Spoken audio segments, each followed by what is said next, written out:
You may have heard about the Quran's idea of paradise being 72 virgins, and I promise I will come back to those virgins.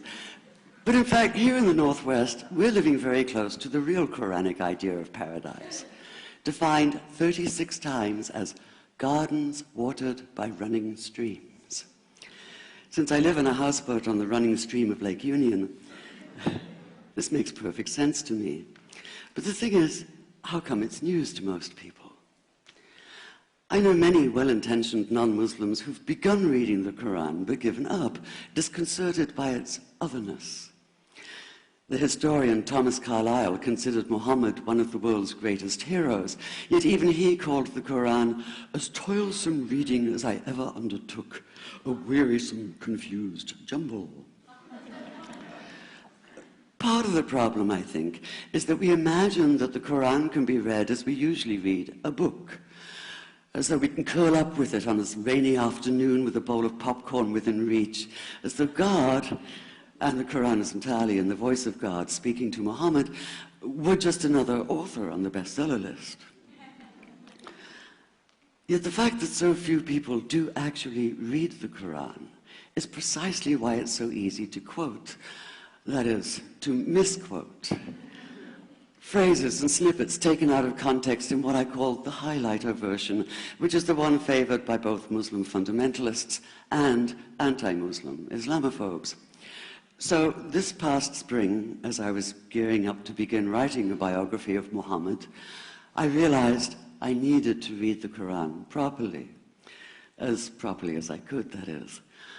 My Arabic's reduced by now to wielding a dictionary, so I took 4 well-known translations and decided to read them side by side, verse by verse, along with a transliteration and the original 7th century Arabic.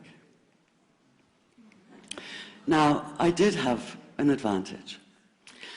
My last book was about the story behind the Shia-Sunni split, and for that I'd worked closely with the earliest Islamic histories, so I knew the events to which the Quran constantly refers, its frame of reference.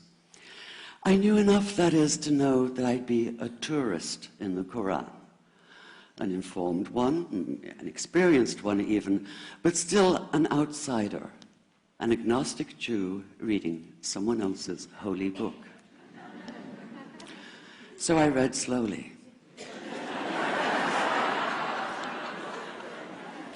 I'd set aside 3 weeks for this project, and that, I think, is what is meant by hubris, because it turned out to be 3 months. I did resist the temptation to skip to the back where the shorter, more clearly mystical chapters are, but every time I thought I was beginning to get a handle on the Quran, that feeling of, I get it now, it'd slip away overnight, and I'd come back in the morning wondering if I wasn't lost in a strange land. And yet the terrain was very familiar. The Quran declares that it comes to renew the message of the Torah and the Gospels, so 1/3 of it reprises the stories of biblical figures like Abraham, Moses, Joseph, Mary, Jesus. God himself was utterly familiar from his earlier manifestation as Yahweh, jealously insisting on no other gods. The presence of camels, mountains, desert wells and springs took me back to the year I spent wandering the Sinai desert.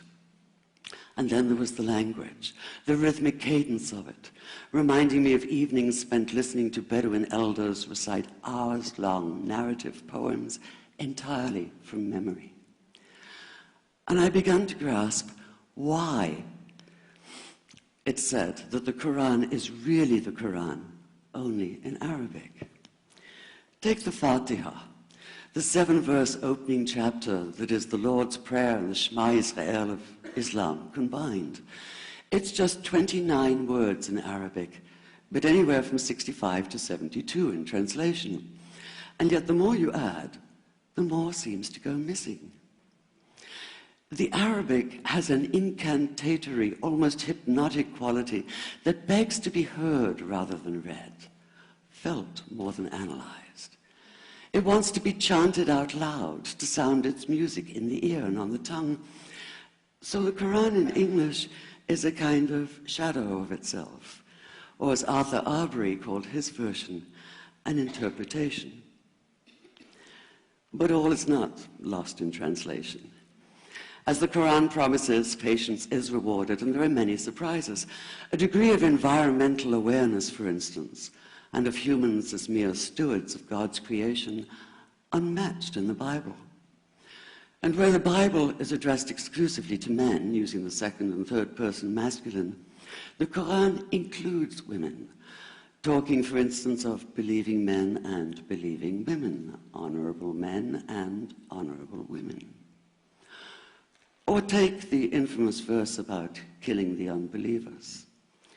Yes, it does say that, but in a very specific context. The anticipated conquest of the sanctuary city of Mecca, where fighting was usually forbidden. And the permission comes hedged about with qualifiers. Not you must kill unbelievers in Mecca, but you are allowed to, but only after a grace period is over. And only if there's no other pact in place. And only if they try to stop you getting to the Kaaba. And only if they attack you first. And even then, God is merciful, forgiveness is supreme, and so, essentially, better if you don't. This was perhaps the biggest surprise. How flexible the Quran is, at least in minds that are not fundamentally inflexible. Some of these verses are definite in meaning, it says, and others are ambiguous. The perverse at heart will seek out the ambiguities, trying to create discord by pinning down meanings of their own. Only God knows the true meaning. The phrase, God is subtle, appears again and again. And indeed, the whole of the Quran is far more subtle than most of us have been led to believe, as in, for instance, that little matter of virgins and paradise. Old-fashioned Orientalism comes into play here. The word used 4 times is huris, rendered as dark-eyed maidens with swelling breasts, or as fair, high-bosomed virgins. Yet all there is in the original Arabic is that one word, huris. Not a swelling breast or high bosom in sight.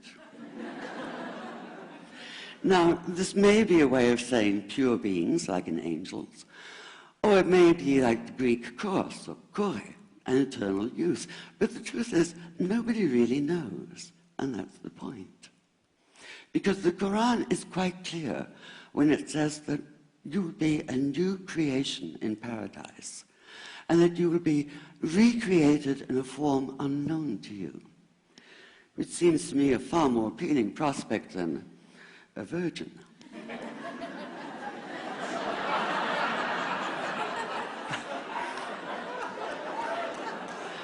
And that number 72 never appears.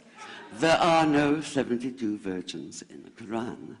That idea only came into being 300 years later, and most Islamic scholars see it as the equivalent of people with wings sitting on clouds and strumming harps. Paradise is quite the opposite. It's not virginity, it's fecundity, it's plenty, it's gardens watered by running streams. Thank you.